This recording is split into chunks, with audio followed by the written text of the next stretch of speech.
Skoene blev solidt snøret, da den danske ambassade i Tjekkiet i 2012 stillede hold til det årlige halvmarathon i Prag.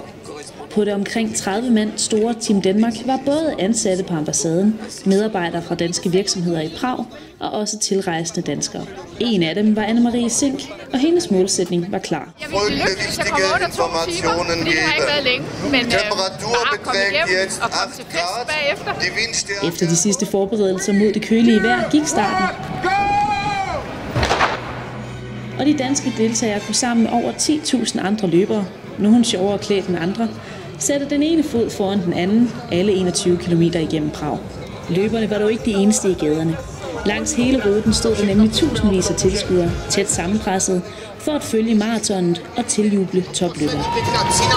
Men så de danske løbere desværre kun ryggen af. Da hovedfeltet var halvvejs, var de bedste nemlig allerede på vej i mål, og vinderen gennemførte på sølle 58 minutter. Efter et par timer til fods i Prag, rykkede målstregen dog tættere og tættere på for hovedparten af det danske hold.